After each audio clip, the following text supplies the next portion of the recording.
Do you ever feel like while God's doing amazing things in your life and you can feel the growth,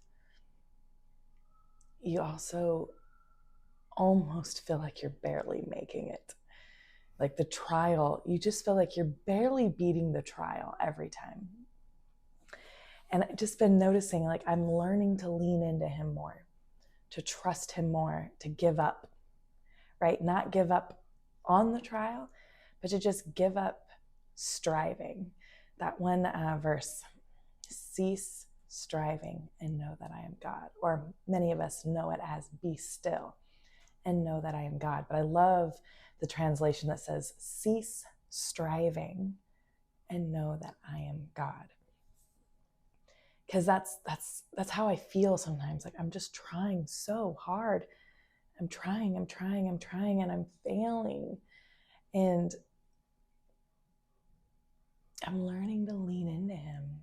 I'm learning to trust that what I can't do, my God can. There's this beautiful song out there. It has been kind of my heart song for about a week. Actually, a couple. I've had a couple songs, but it's called My God Can. Look it up. Beautiful. You know, I may not be able to part the waters. I may not be able to calm the sea, right? But my God can. And it's just this wonderful reminder that, like, you know, we're all going through something. And you should be happy you are. If you're going through nothing, you need to seek God and ask him to search your heart. Because the thing is while we're here, we're being refined. We're being sharpened. And if you're going through nothing at all, maybe you're in a healing period, right? We have our periods of restoration and healing and rest. But I mean, if you're perpetually in that, then I don't know that you've really asked God to fully work on what's going on in here. Because once you do, he takes you up on it because he loves you. Out of love, he will dive right in and he will start helping you refine out all the garbage you have hidden. And I mean, you guys who have been faithful in watching my last few videos, you know that I am going through it. And I got a smile on my face today, but today's probably going to be the pinnacle of what we've been going through. And after today, I hope and pray we can breathe a bit, but it's God's timing, right? I'm learning to trust in him because I know he has my best interests at heart, right? And sometimes what I'm going through just needs to be overcome, right? He created us to be overcomers. We're made in his image. We're not meant to just float through life on a buoy, right?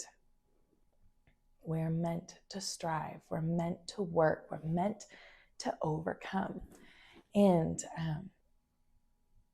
my plate's been full.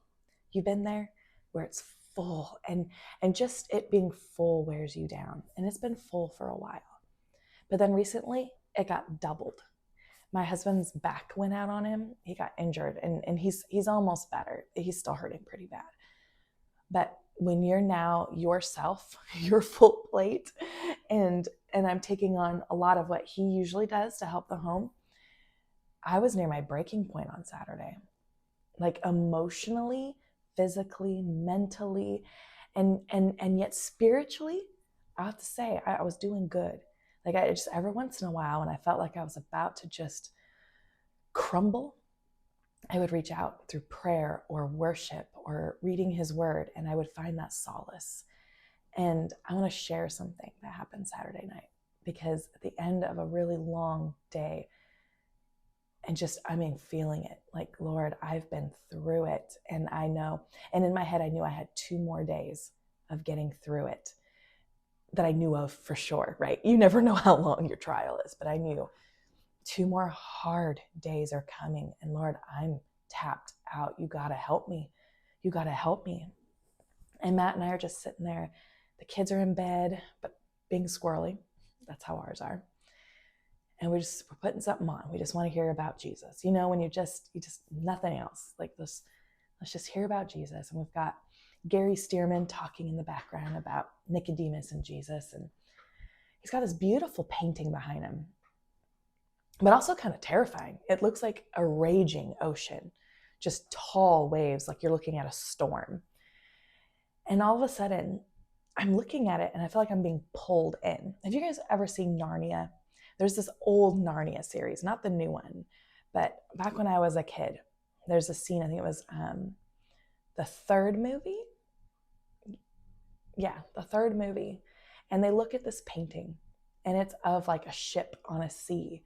And all of a sudden they can hear the oceans and they can hear the wind and they can smell the sea breeze, and then they're pulled into it.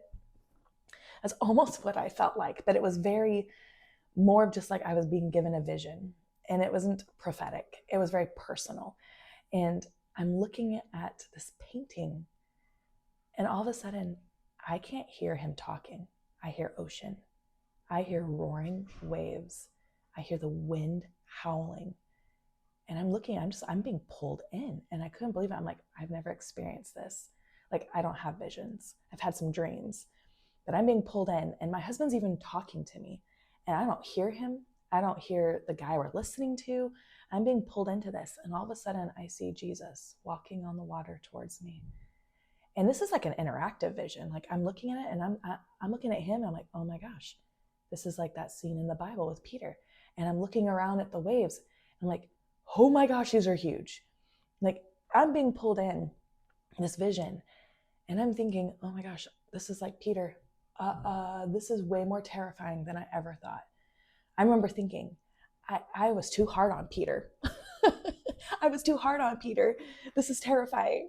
Like, even with Jesus right there in front of me, you hear the waves, you see them, and they're above you, and they're splashing around, and you hear the howling wind. And I'm like almost just terrified. And then Jesus says, look at me. Look at me. And I looked back at him and I heard nothing. Like, the ocean just stopped. The sound stopped.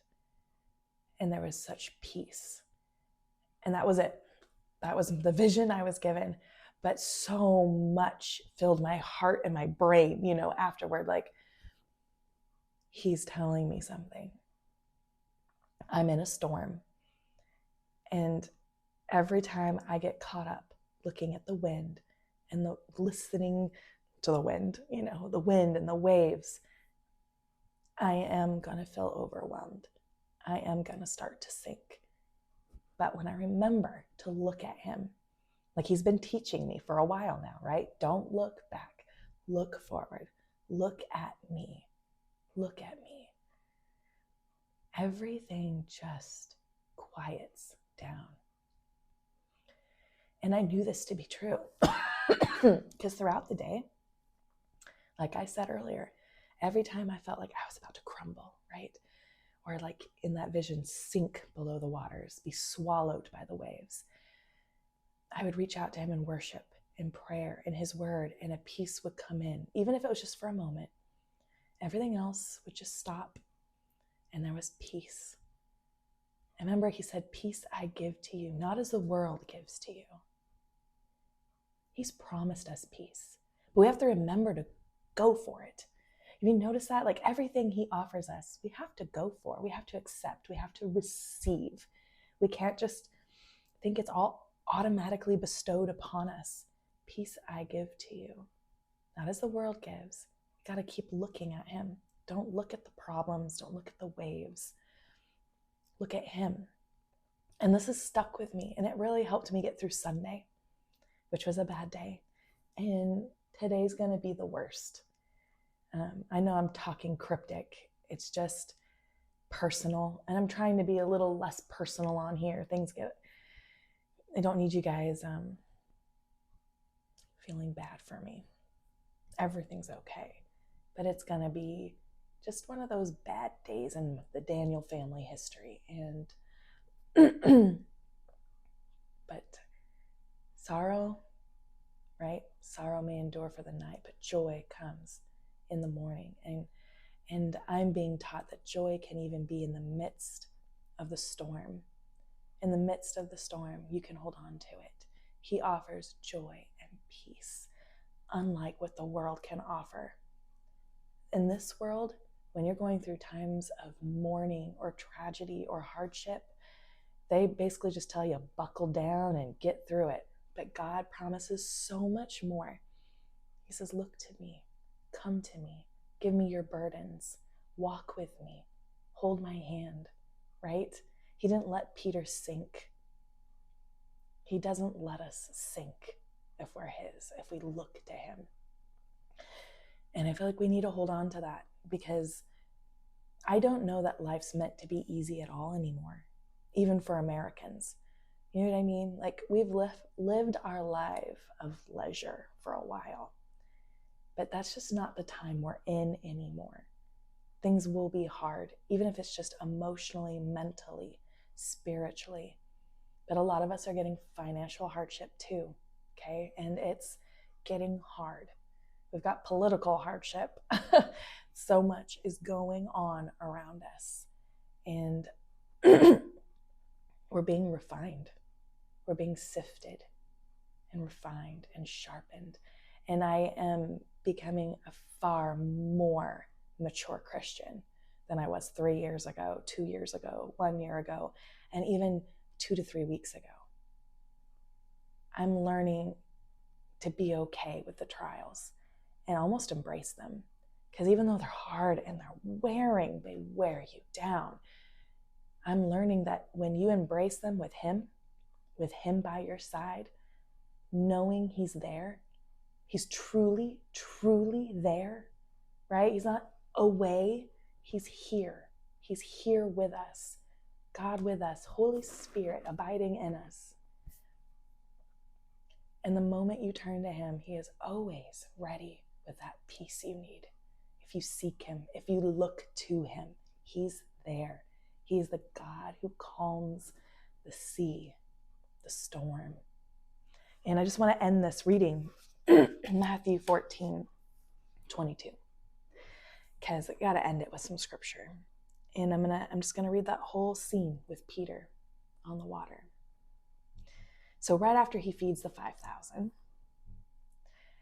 we hit verse 22. Immediately he made the disciples get into the boat and go before him to the other side, while he dismissed the crowds. And after he had dismissed the crowds, he went up on the mountain by himself to pray. God takes breaks too, right? When evening came, he was there alone, but the boat by this time was a long way from the land, beaten by the waves, for the wind was against them. Have you been there? You feel like Jesus is far off. You're out in a boat alone, being beaten by the waves because the wind is against you. And you just feel like everything's against you. And in the fourth watch of the night, he came to them, walking on the sea.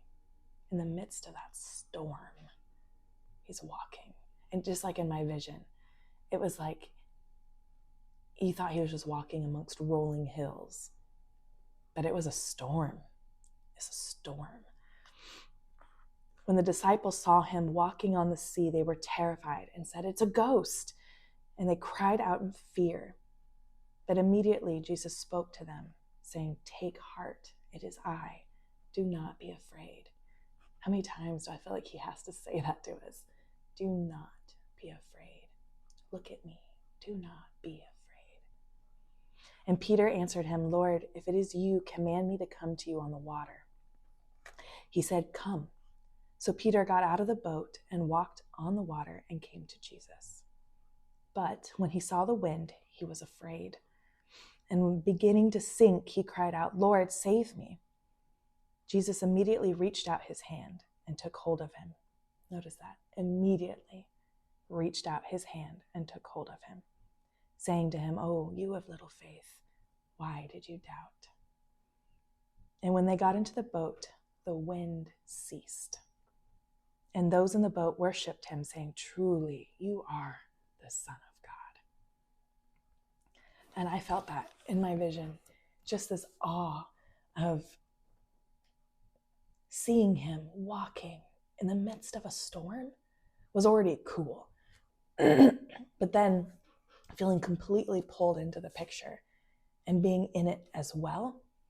Man, when we're in a storm, even though we know Jesus, even though we know Jesus can walk on the water and he can walk on those waves, the knowing has to be realized. Do you know what I mean? We've all heard this story. We've all heard how Jesus can calm the storms in our lives.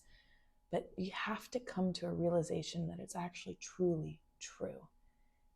That our God can walk on stormy water, not just water, right? We always talk about how Jesus can walk on water, but Jesus walked on stormy water with peace. And he can help us do the same thing because we're his. And if we keep our eyes on him, all that noise goes away. The ground moving beneath your feet, right? Think of those waves that just won't be still in your life.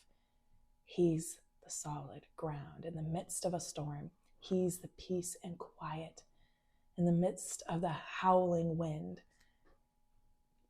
You have to take the time to look to him and rest in him and to surrender to him and know that he is the one who calms the storm, not you, not us. We can't do it. But our belief in him, our faith in him, and allowing him to work in our lives, that's our role. That's the role we play, is just surrender and belief and faith and worship. Worshiping the Son of God who came here for us, teaching us how to walk with him, and how to be right with him. God bless you.